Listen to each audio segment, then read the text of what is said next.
In this lecture, we'll talk about the Iptables command.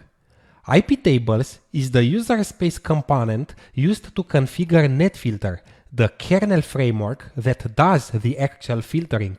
It's said that Iptables belongs to user space and NetFilter belongs to kernel space. So we can interact with NetFilter using the Iptables command. There are also some graphical frontends for NetFilter that allow us to create rules.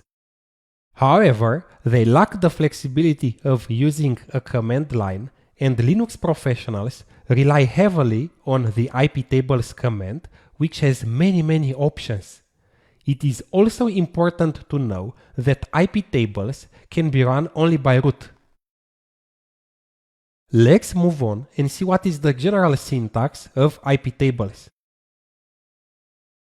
After the Iptables command comes the table name. The table name indicates the NetFilter table on which the command operates. By default, it's the filter table.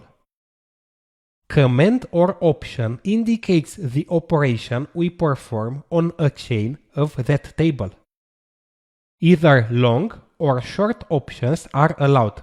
For example, we append a rule to the end of the chain, we insert a rule on a specific position, we flush all the rules of a specific chain and table, or we simply print out all the rules of a chain. Each rule has a matching and an action component. The matching part of a rule specifies the criteria that a packet must meet in order for the associated action or target to be executed. A match is something that specifies a special condition within the packet that must be true or false, and a single rule can contain several matches, and the entire rule condition is true if all the matches are true. For example, we may want to match packets that come from a specific host or network and are going to some ports on our system. If any of these matches fails, for example, the source address isn't correct, but everything else is true, the whole rule fails and the next rule is tested on the packet. But if all matches are true, the target specified by the rule is applied. Then comes -j and the target. The target specifies what action is taken on packets matching the criteria of the rule. Examples of targets are drop, accept, log, or masquerade. We'll dive deeper into targets in a dedicated section. Enough talking, let's go to a terminal and write some real Iptables rules.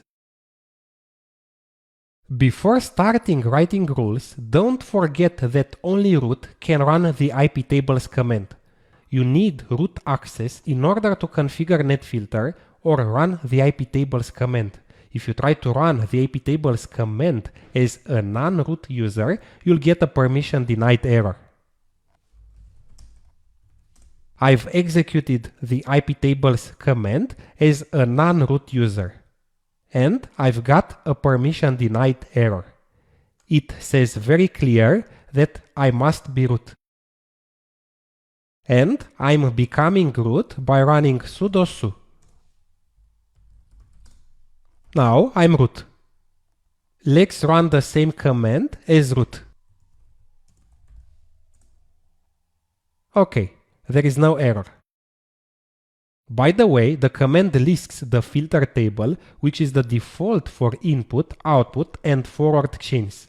If you want to see the rules from other tables, you should specify the table using -t option like this, Iptables -tnet -l. It has displayed the chains of the net table. Okay. In the next example, I want to add a rule to filter table and input chain that drops incoming ping packets. First, I'm checking that ping is working.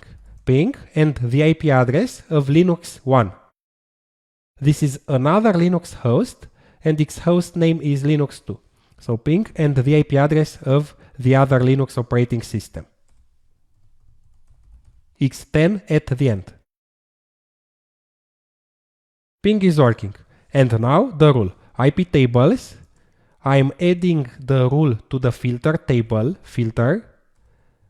-a, I am appending the rule to the input chain. And the matches. The protocol is ICMP, --ICMP type. I'm matching on the ICMP type. Echo. There are more messages in the ICMP protocol, and I am dropping only echo or echo request packets. -J drop. Ping is still working, and I'm hitting enter. Okay, it wants echo request, not echo. Perfect. And we notice how ping stopped.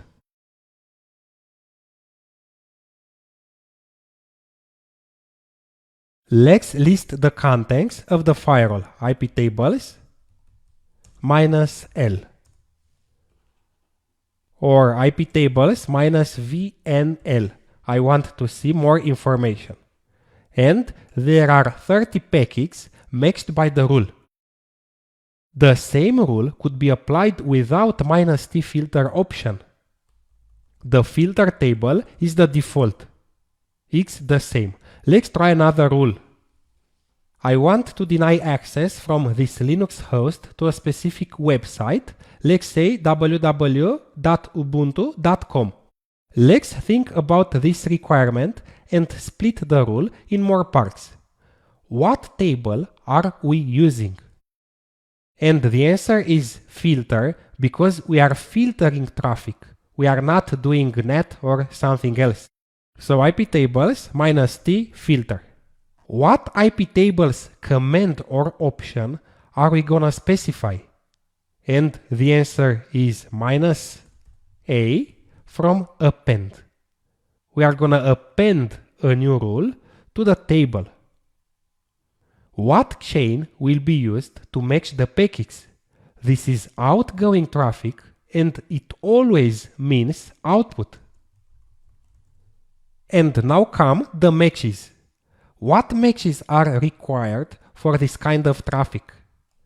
So this is TCP traffic -P from protocol TCP --D port 80.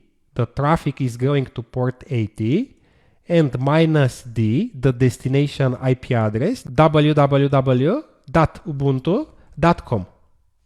And what target or action we perform on the matched packets? And of course, it's drop. -J drop.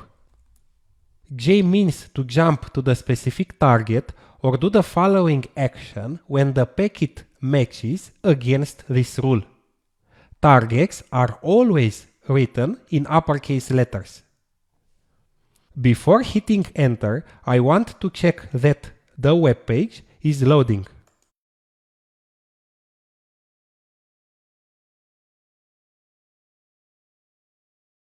And the page is loading. We notice here that it uses HTTPS, and that means port 443. So I'm hitting enter, and I'm adding another rule that drops packets to port 443. So in fact, these two rules will block traffic to port 80 or port 443. Let's reload the page.